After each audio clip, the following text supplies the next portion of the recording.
દિવસે યુવાનોમાં હૃદયરોગથી થતા હુમલાઓનું પ્રમાણ બહુ વધી રહ્યું છે ત્યારે અબતક મીડિયા દ્વારા રાજકોટના કાર્ડિયોલોજિસ્ટ ડૉક્ટર દિનેશ રાજ અને ડૉક્ટર રાજેશ તેલી સાથેની હૃદયરોગથી થતી ઘણી માહિતીઓ પૂરી પાડવામાં આવી છે। ઉપરાંત તેમના દ્વારા જણાવવામાં આવ્યું છે કે હૃદયોમાં આવતી રક્તવાહિનીઓના કેટલાક અવરોધો જેવા કે કોલેસ્ટ્રોલ, ચરબી અને અન્ય અમુક ખાદ્ય પદાર્થો દ્વારા આ અવરોધો કરવામાં આવે છે અને એમના દ્વારા હાર્ટ એટેક થાય છે। અત્યારના સમયમાં સ્ત્રીઓ કરતાં પુરુષોમાં હાર્ટ એટેકનું પ્રમાણ બહુ જ વધારે છે, પરંતુ અમુક એવા ઉપાયો છે કે જેને અપનાવવાથી આનું પ્રમાણ ઘટાડી શકાય છે। ડૉક્ટર રાજેશ તેલી સાથે ખાસ વાતચીત કરવામાં આવી ત્યારે તેમણે જણાવ્યું કે હૃદયરોગ માટે આપણા આહાર, વિહાર અને વિચાર એ હૃદયરોગ માટે અગત્યનો ભાગ ભજવે છે અને એના નિરાકરણ માટે રોજ સવારે 30 મિનિટ વ્યાયામ કરવું જોઈએ અને વોકિંગ કરવું જોઈએ। હળવું સંગીત સાંભળવાથી આપણા મનને અને હૃદયને હળવાશ અનુભવાય છે। નમસ્કાર મિત્રો, આજે મારે હૃદયરોગ વિશે વાત કરવી છે। હૃદયરોગ શેને કારણે થાય છે? આપણે જોઈએ છીએ કે હમણાં યંગસ્ટરમાં આપણે ઘણા બધા હૃદયરોગ અને એટેકથી ઘણા બધાનું મૃત્યુ થાય છે, ત્યારે ઘણા લોકો અવેર પણ નથી હોતા હૃદયરોગને કારણે। તો અત્યારે આપણી સાથે ઉપસ્થિત છે ડૉક્ટર રાજેશ તેલી કે જે આખા રાજકોટમાં જે હૃદયરોગ માટે નિષ્ણાંત છે। જી રાજેશ સર, આપનું અબતક ચેનલમાં હાર્દિક સ્વાગત છે। સર, પહેલો પ્રશ્ન તો કે આ હૃદયરોગ થવાનું મુખ્ય કારણ શું છે સર? સામાન્ય રીતે હૃદયરોગ થવાનું કારણ હૃદયને જે નળીઓ લોહી પહોંચાડે છે એ નળીઓની અંદર ચરબીના થર જામવાને કારણે નળી સાંકડી થઈ જાય અને સાંકડી થતી થતી એના ઉપર લોહીનો ગઠ્ઠો જામી જાય અને નળી સાવ બંધ પડી જાય ત્યારે હૃદયરોગનો હુમલો આવે છે, જેને આપણે હાર્ટ એટેક કહીએ છીએ। આ થવા માટેના પરિબળોમાં વારસાગત એટલે કે જેના કુટુંબમાં રોગ રહેલો છે, જે લોકોને બ્લડ પ્રેશર છે, જેને ડાયાબિટીસ છે, જેને લોહીની અંદર કોલેસ્ટ્રોલનું પ્રમાણ વધારે રહેલું છે, જે લોકો ધૂમ્રપાન કરે છે, જે લોકો અતિશય મેદસ્વી છે અને આપણી વર્તમાન જીવનશૈલી। અત્યારના સમયની અંદર આ જે મેડિકલ સાયન્સ જે બધા પરિબળો જાણે છે એ તો વર્ષોથી આપણે જાણીએ છીએ, પણ આ પરિબળો મોજૂદ ન હોવા છતાં પણ હૃદયરોગનું એમાંય ખાસ કરીને નાની ઉંમરે પ્રમાણ બહુ વધવા માંડ્યું છે અને એના પાયામાં આપણી વર્તમાન જીવનશૈલી જવાબદાર છે। અત્યારે સર, હૃદયને મજબૂત આપણે કેવી રીતના રાખી શકાય એની થોડી ઘણી ટિપ્સ? હૃદયને મજબૂત રાખવું અથવા આપણે હૃદયરોગથી કેમ બચવું એના માટે હું બધાને જે માહિતી આપું છું એમાં 3 બાબતો ઉપર ધ્યાન આપવાનું કહું છું: આપણો આહાર, આપણો વિહાર અને આપણા વિચારો। આપણો આહાર એટલે વર્તમાન સમયમાં જે યુવા લોકો ખોરાકની અંદર જે ફાસ્ટ ફૂડ છે, અતિશય ચરબીવાળો ખોરાક છે અને ખોરાક લેવાની નિયમિતતા। આપણા શરીરની અંદર કુદરતે એક બાયોલોજિકલ ક્લોક એટલે એક જૈવિક ઘડિયાળ મૂકેલી છે, જે આપણા શરીરના વિવિધ કાર્યો સૂર્યોદય અને સૂર્યાસ્ત સાથે જોડીને કરે છે।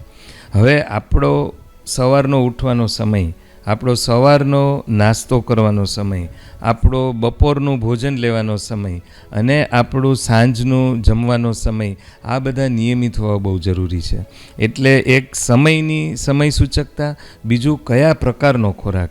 અત્યારની યુવા પેઢી જે ફાસ્ટ ફૂડ તરફ જે વળેલી છે, આપણા સૌરાષ્ટ્રના લોકો જે ફાફડા, જલેબી આ પ્રકારનો ચરબીયુક્ત ખોરાક લે છે, આવા ખોરાકની અંદર ટ્રાન્સ ફેટી એસિડનું પ્રમાણ વધારે જોવા મળે છે, જેને લીધે હૃદયરોગનું થવાનું પ્રમાણ વધારે હોય છે। સામાન્ય રીતે લીલોતરી શાક, ફ્રૂટ્સ આ વધારે માત્રામાં લેવા કે જેમાં ભરપૂર એન્ટીઓક્સિડન્ટ્સ હોય છે। તો આ વાત થઈ આહારની। બીજી વાત આવે છે વિહારની। વિહાર એટલે કે આપણા શરીરને આપણે કેટલા પ્રમાણમાં કસરત આપીએ છીએ। જે લોકોની બેઠાડું જિંદગી છે, કુટુંબમાં અત્યારે બધા સભ્યો પાસે એક વાહન છે અને નાના નાના કાર્યો માટે પણ આપણે વાહનનો સહારો લઈએ છીએ, તો આ બાબત બેઠાડું જિંદગી છે એ પણ હૃદયરોગને આમંત્રણ આપવાનું કામ કરે છે। એટલે નિયમિત રીતે 30થી 40 મિનિટનું વોકિંગ, જોગિંગ, સ્વિમિંગ આ પ્રકારની કસરત એ લાંબે ગાળે હૃદયને મજબૂત રાખે છે અને હૃદયરોગ સામે રક્ષણ આપે છે। એટલે બીજી વાત થઈ વિહારની અને ત્રીજી વાત થઈ વિચારની। સૌથી અગત્યનો, મને કદાચ કોઈ પૂછે અમારા 30 વર્ષના અનુભવમાં નાની ઉંમરે હાર્ટ એટેક માટે કઈ બાબત જવાબદાર છે, તો એના માટેનો હું જવાબ આપીશ વર્તમાન સમયનો તણાવ, આપણા વિચારો। અત્યારના જે સ્પર્ધાત્મક યુગની અંદર જે યુવાનો દિવસ રાત એકમાત્ર કેરિયર અને દેખાદેખીની બાબતમાં જે જીવન જીવે છે એની કિંમત હૃદયરોગના હુમલા તરીકે ચૂકવે છે. એટલે આપણું જે ભારતીય સંસ્કૃતિ છે, આપણો જે સનાતન ધર્મ છે, જે આપને શીખવે છે કે આપણે જે કાંઈ અર્થોપાર્જન માટે કાર્ય કરીએ છીએ એ આપણી તબિયત અને આપણા નકારાત્મક વિચારોના ભોગે ન થવું જોઈએ. એટલે અત્યારના સમયમાં યુવાનોનો સવારે ઉઠવાનો સમય નક્કી નથી, રાત્રે સૂવાનો સમય નથી, અને તણાવ મુક્ત થવા માટે પોતાના શોખ સાથે લોકો જીવન જીવતા નથી. પોતાના પરિવાર સાથે, પોતાના બાળકો સાથે સમય વિતાવવાનો ટાઈમ નથી. આજે મને કોઈ પૂછે કે તણાવમાંથી મુક્ત થવાનો શ્રેષ્ઠ રસ્તો શું છે, કે આપણા બાળકો સાથે આનંદ કરવો, રમવું, જે આજના લોકો ભાગ્યે જ કરતા જોવા મળે છે. કારણ કે પોતાની કારકિર્દીમાં એટલા વ્યસ્ત છે કે આ જે કુટુંબ સાથે, પોતાના વડીલો સાથે જે સમય ગાળવાનો છે એ સમય આપી શકતા નથી. પોતાના શોખ માટે સમય નથી લોકોને. એટલે જો આપણે તણાવ મુક્ત રહેવું હોય તો પોતાના શોખ સાથે, પછી સંગીત છે, વાંચન છે, ફરવું છે, કોઈ પણ જાતનો શોખ છે.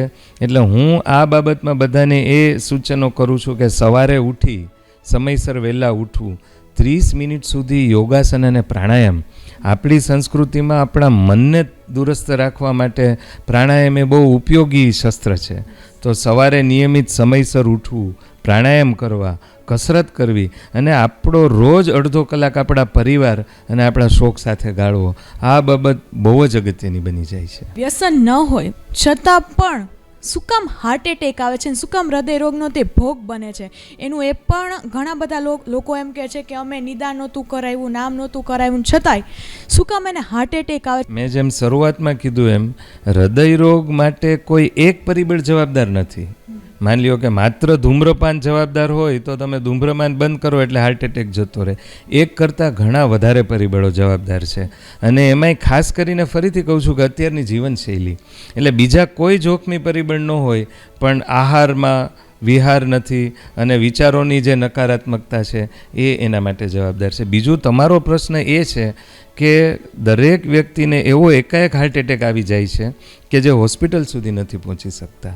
તો આ બાબત માટે આપણે કયા પગલાં લેવા જોઈએ, અને એના માટે મારું સૂચન છે કે નિયમિત તબિયત અને ચેકઅપ કરાવતા રહેવું. અત્યારે આપણું વિજ્ઞાન એટલું આગળ વધી ગયું છે કે કોઈ પણ વ્યક્તિને નજીકના ભવિષ્યમાં હાર્ટ એટેક આવે એમ છે કે નહીં એ આપણે અગાઉથી જાણી શકીએ છીએ. અને એના માટેની બહુ સરળ ટેસ્ટ છે જેને એક્સરસાઇઝ ટ્રેડમિલ સ્ટ્રેસ ટેસ્ટ કહેવામાં આવે છે, કે જેમાં ટ્રેડમિલના મશીન ઉપર વ્યક્તિએ નિયત ઝડપથી ચાલવાનું હોય છે અને સમાંતર કાર્ડિયોગ્રામ લેવામાં આવતો હોય છે.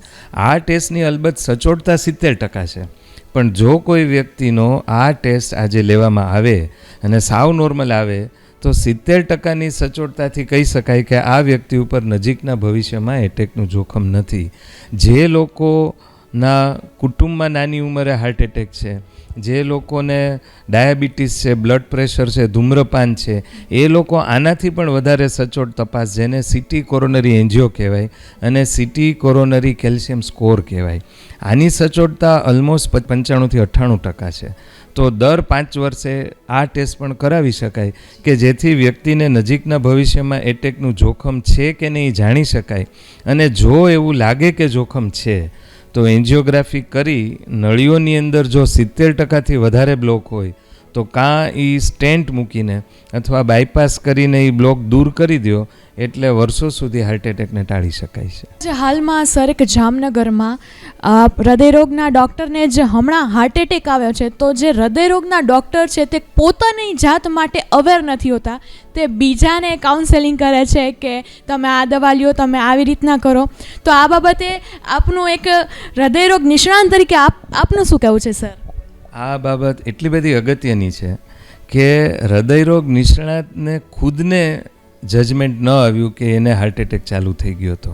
આ બાબતે મેં મારા અનેક વક્તવ્યોમાં કીધેલું છે કે 100માંથી 25થી 30% હૃદયરોગના દર્દીઓને હૃદયરોગના હાર્ટ એટેકના લક્ષણો ખૂબ છેતરામણા હોય છે.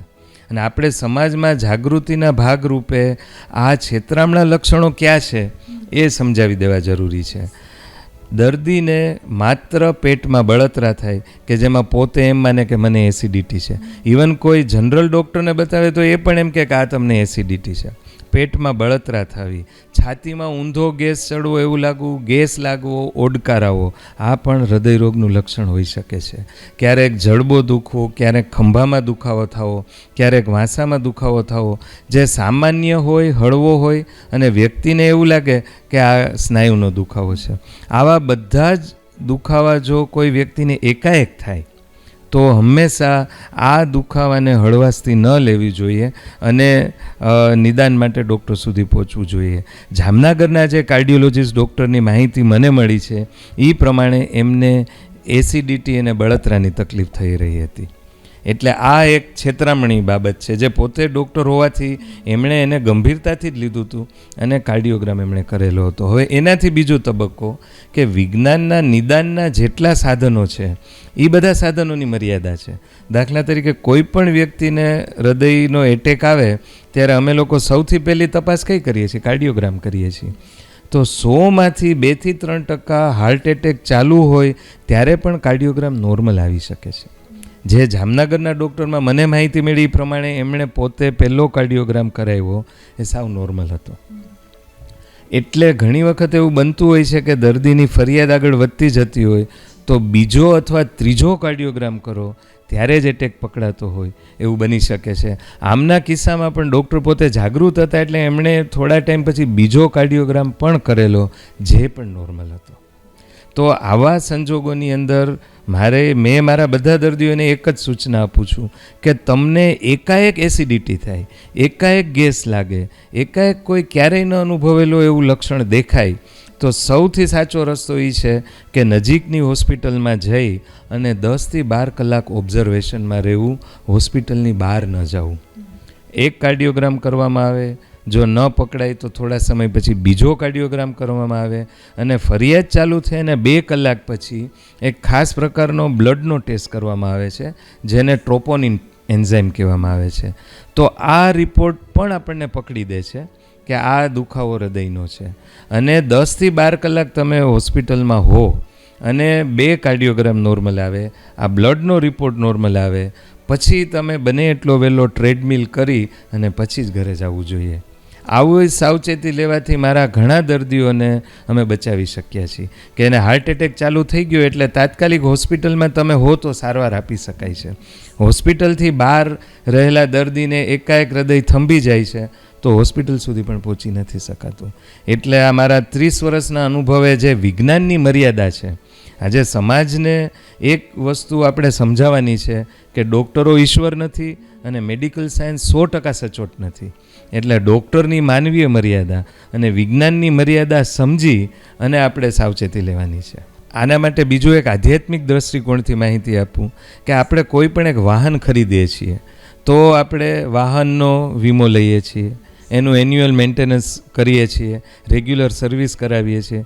હવે આપણું જે શરીર છે ને એ ઈશ્વરે આપેલું વાહન છે. તો આનો હેલ્થ ઇન્સ્યોરન્સ આપણે લેવો જોઈએ અને આનું એન્યુઅલ મેન્ટેનન્સ કરવું જોઈએ. અને આ માનવ શરીરનું એન્યુઅલ મેન્ટેનન્સ છે એ વિજ્ઞાનનું હેલ્થ ચેકઅપ છે.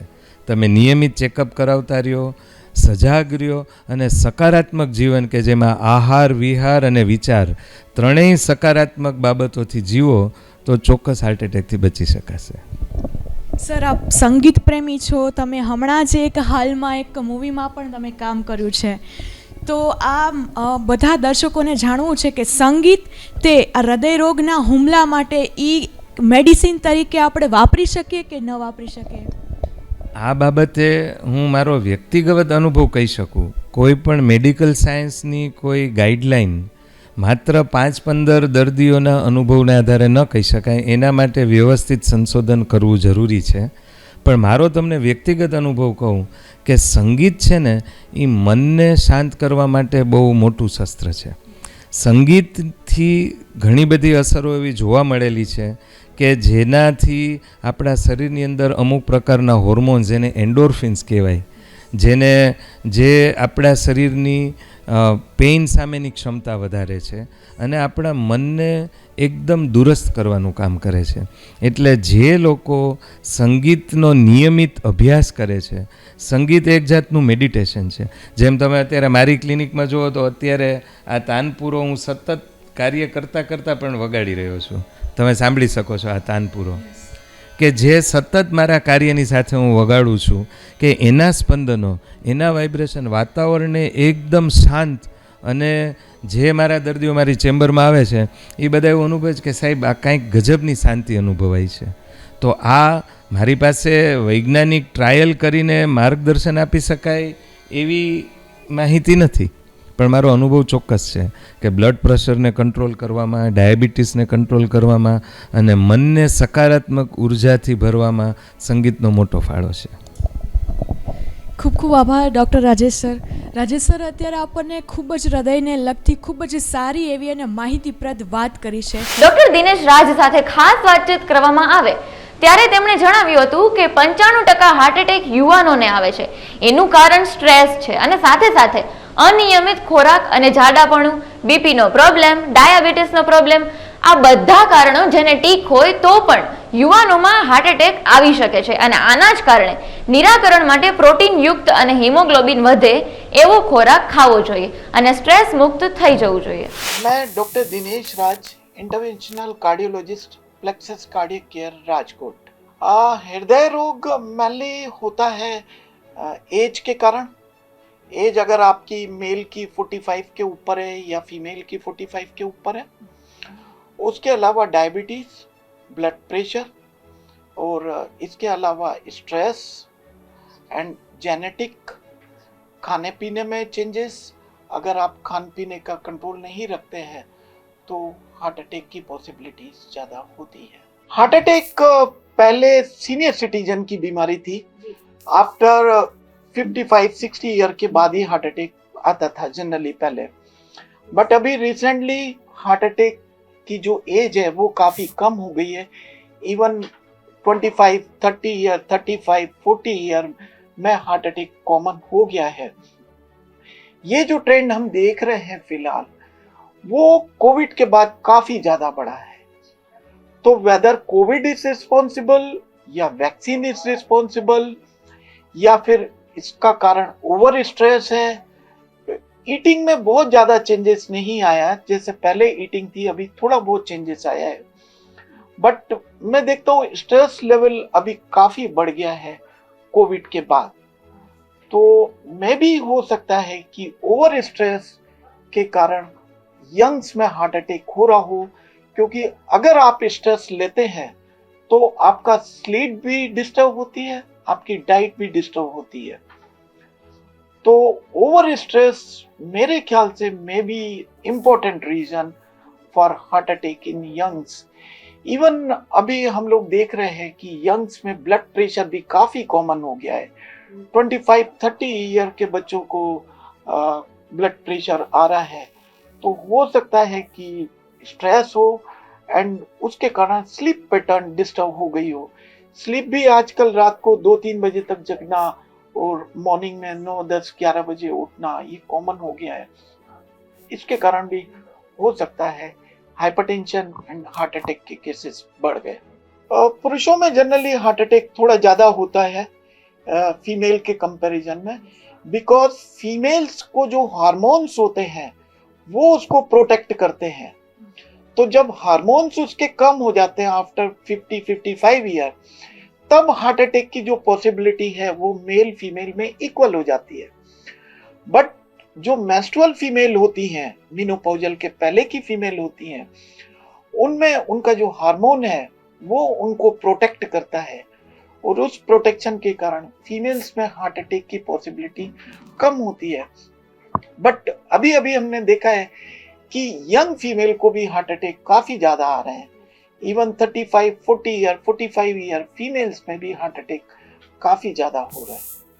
हाँ, गौरव भाई की जो इंसिडेंस है उससे काफ़ी मेडिकल फर्टिलिटी परेशान सी हो गई है. मतलब काफ़ी डिस्टर्ब सी है क्योंकि गौरव भाई बहुत अच्छे व्यक्ति थे. वैसे का loss is unbearable loss. But मुझे लगता है जैसे गौरव भाई को ना स्मोकिंग थी, ना बीपी था, ना डायबिटीज था, and he was physically fit, तो रीजन हो सकता है might be over stress because he was a single person in Jamnagar handling the hospital.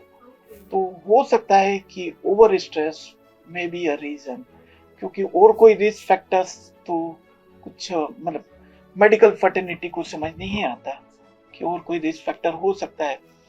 तो stress may be a reason for this.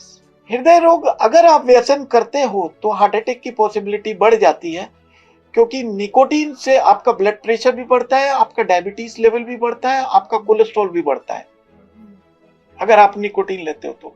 But nicotine नहीं लेते तो भी हार्ट अटैक हो रहा है कुछ लोगों में, may be because of diet pattern, sleep pattern में चेंज, कि रात को 2-3 बजे तक जगना, एंड डाइट में आजकल आप देख रहे हैं जहां तहां पिज्जा बर्गर की शॉप से लोगों को पिज्जा इज अ फैशन, तो डाइट भी काफी चेंज हो गई है।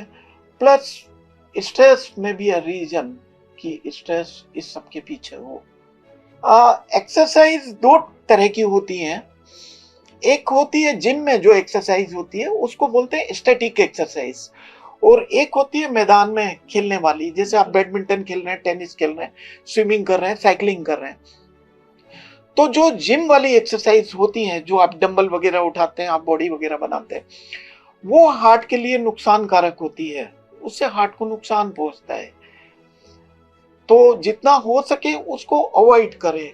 जबकि जो एरोबिक एक्सरसाइज हैं, जैसे साइकिलिंग हो गया, या प्लेइंग क्रिकेट हो गया, या बैडमिंटन, टेनिस खेलना, स्विमिंग, साइकिलिंग, इससे आपके बीपी भी डाउन होगा, डायबिटीज भी कंट्रोल होगा, और हार्ट अटैक की पॉसिबिलिटी भी कम होगी।